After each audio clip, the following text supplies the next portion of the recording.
And welcome back to the Best of Blue Ridge. My name is Michelle Amara, and we are so excited to be here with our special arts episode showcasing the amazing art galleries that are here right in downtown Blue Ridge. So today we are at Turning Leaf Fine Art Gallery, and I'm with the owner, Sherry, here. How are you doing today? I'm doing great, thank you. I'm going to tell you, as soon as we walked in, the place is absolutely gorgeous. There are so many different types of arts that are here. I definitely recommend that you come on and see it anytime that you're in Blue Ridge. So share with our audience a little bit about the different types of arts that you guys have. Okay, well, with 64 artists, I think we have just about every medium that an artist can represent themselves in. We have paintings in oils, pastels, watercolors. We have wood turnings, functional and artistic. We have the most unique and unusual pottery that you'll find anywhere. I actually seek out unusual pottery, and people will say, gee, I've never seen this work before. We have jewelry, we have sculptures, baskets, gourd art. We have some of the most beautiful artwork you'll find, and we have definitely some of the ugliest that you'll find. We have a potter that tries to make the ugliest face jugs ever found, and I think he's nailed that one. Yeah, I love the idea of that, because sometimes ugly art is the most beautiful, correct? Yes. And I think you nailed it when you said that you guys have 64 artists here. I mean, that really just 64. covers a wide variety of arts that you guys provide. So how long have you been here on Main Street? We'll be celebrating our 14th anniversary this fall, and we started in 2003 with just 3 artists, and now 64.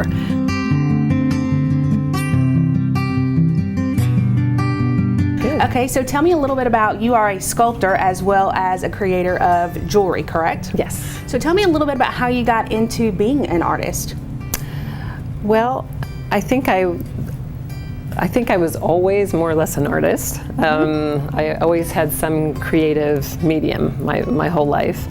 It wasn't until about 20 years ago that I took up sculpture. I took a class that was absolutely fascinating to me, and I decided that this is what I love to do. I work in clay, I work in bronze, I work in lightweight concrete, I've worked in glass.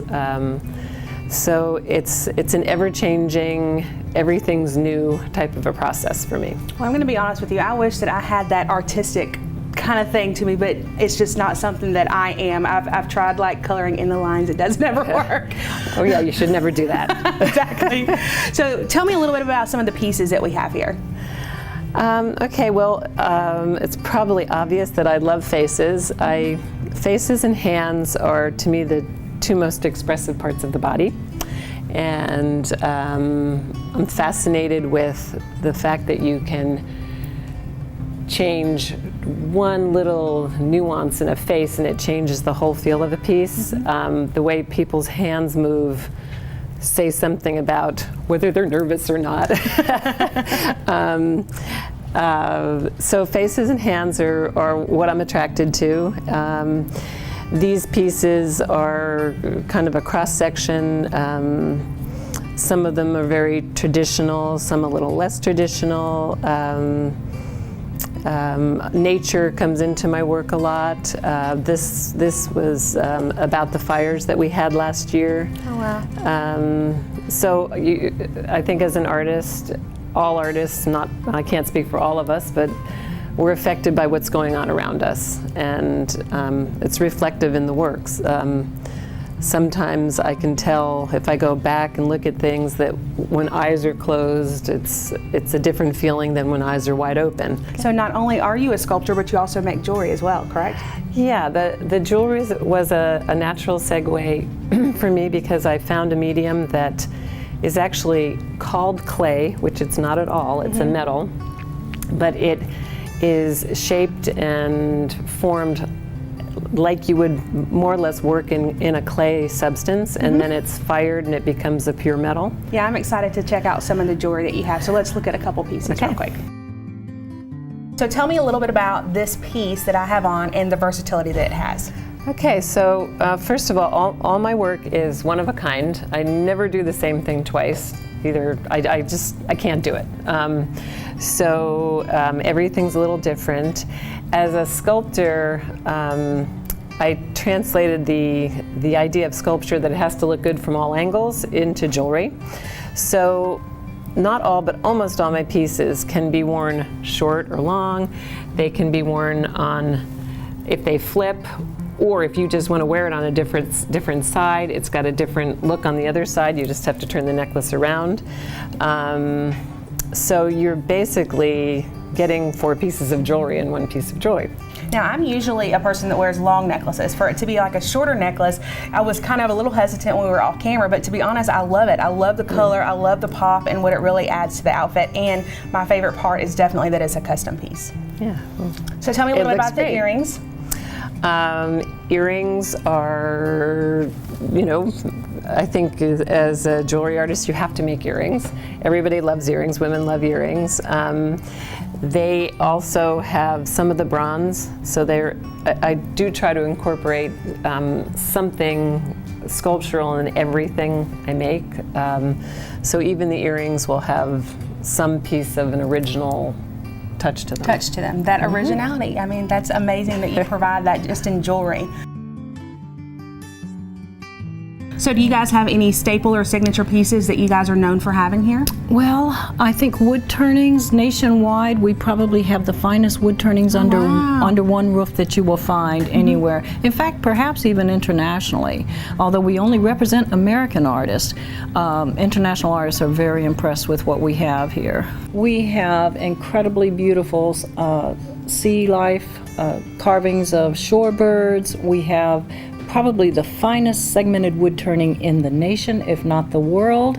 We have award-winning closed hollow forms by local artists. We have the most unique types of pottery you'll find anywhere, including Sagar-fired, Raku-fired, crystalline, horsehair, oxblood red.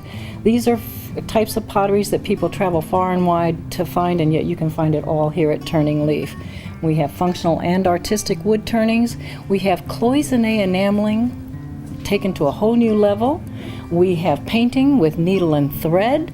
We have a master weaver who hand dyes and hand weaves wearable art as well as household art. There's just so much to see. Tell me a little bit about you personally. How did you get into the old art side of things? Well, we had relocated up here in 2001, purchased a cabin, and we were retired. And I came to town to decorate our new cabin. I was so excited, and almost everything I picked up was made in China, Taiwan, Pakistan, Guatemala, or somewhere, and I thought, that's just not what I want. I want locally made art. My significant other is a master wood turner, and he was going to put his work in a gallery here in town, and somehow we decided to open our own gallery. You know, your artwork is beautiful. I was just telling him off camera a little bit. I just got a new house. I was redoing my kitchen, and I've got wood everything on top of my countertop. So I'm a new fan of wood art and different things that you can put in the home. How are you doing today? I'm doing very well, thank you. So tell me a little bit about being a wood turner and what that means, and what are maybe some of your favorite pieces of art to put together? Wood turning is actually one of the oldest art forms. The lathe that we use to create all of the work is actually over 4,000 years old. It's the first power tool in existence, and it was never designed to turn wood. It was actually designed to spin metal. It predates iron by 1,000 years.